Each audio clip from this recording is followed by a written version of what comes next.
സൗദിയിൽ ബസ് അപകടത്തിൽ മരിച്ച ഹൈദരാബാദ് സ്വദേശികളുടെ മൃതദേഹം മദീനയിലേക്ക് മാറ്റി. മൃതദേഹങ്ങൾ മദീനയിൽ തന്നെ ഖബറടക്കും. ഇന്ത്യൻ എംബസിയും കോൺസുലേറ്റും ചേർന്നാണ് നടപടിക്രമങ്ങൾ പൂർത്തിയാക്കുന്നത്. മരിച്ചവരിൽ 20 പേർ സ്ത്രീകളും 11 പേർ കുട്ടികളുമാണ്. അഫ്താബ് റഹ്മാൻ റിയാദിൽ നിന്ന് വിവരങ്ങൾ നൽകാനായി ചേരുന്നുണ്ട്. അഫ്താബ്, മരിച്ച ആളുകളെ തിരിച്ചറിഞ്ഞോ? അവിടെ തന്നെ ഖബറടക്കാനാണോ തീരുമാനം? നടപടികളൊക്കെ എങ്ങനെ പുരോഗമിക്കുന്നു?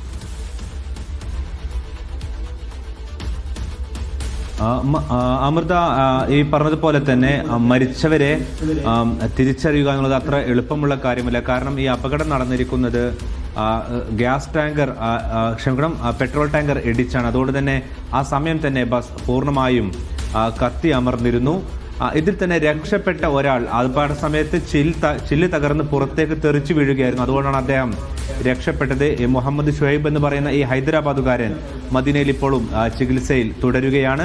അദ്ദേഹം നേരത്തെ അബോധാവസ്ഥയിലായിരുന്നെങ്കിൽ ഇപ്പോൾ അദ്ദേഹത്തിന് ഒരു ബോധം വന്ന ഒരു അവസ്ഥയുണ്ട് എന്ന് മാത്രമല്ല, അദ്ദേഹം സംസാരിക്കുകയും ചെയ്യുന്നുണ്ട്. അതിലും ICUവിൽ അദ്ദേഹം തുടരുകയാണ്. അദ്ദേഹം പറയുന്ന പ്രകാരമാണെങ്കിൽ 36 പേർ എന്നുള്ളതാണ് അദ്ദേഹം ബസ്സിലുണ്ടായിരുന്നവരുടെ എണ്ണമായി പറയുന്നത്.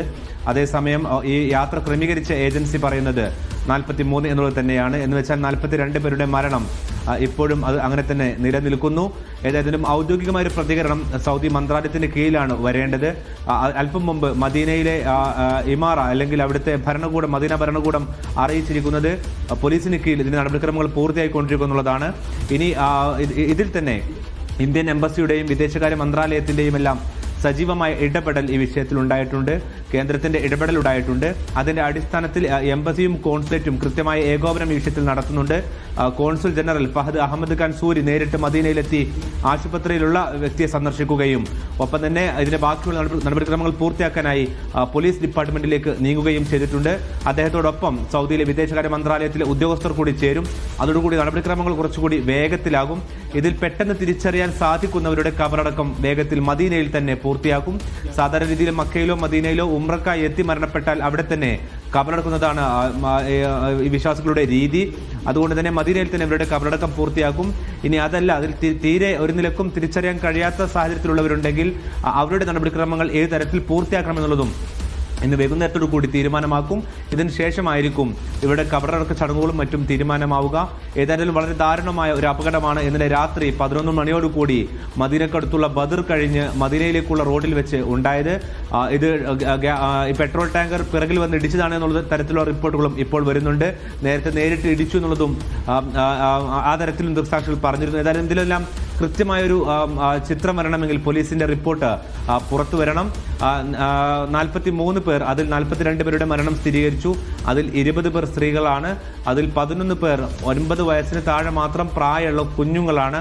ഈ തരത്തിൽ ഏറ്റവും പ്രയാസകരമായ ഒരു രാവിലാണ് ഇന്നലെ മദീന സാക്ഷ്യം വഹിച്ചത്. ഏതായിരുന്നാലും 3 ആശുപത്രികളിലായിട്ടാണ് മദീനയിൽ ഇവരുടെ മൃതദേഹങ്ങൾ സൂക്ഷിച്ചിരിക്കുന്നത്. ഒന്ന് കിങ് ഫഹദ് ആശുപത്രി, ഇവിടെയാണ് 27 മൃതദേഹങ്ങളുടെ ഭാഗങ്ങൾ എത്തിച്ചിരിക്കുന്നത്. ബാക്കിയുള്ളത് മീക്കാത്ത് ആശുപത്രിയിലും മറ്റൊന്ന് കിങ് സൽമാൻ ആശുപത്രിയിലുമായിട്ടാണ് സൂക്ഷിച്ചിരിക്കുന്നത് എന്നുള്ളതാണ് നമുക്ക് ലഭ്യമായിട്ടുള്ള വിവരം.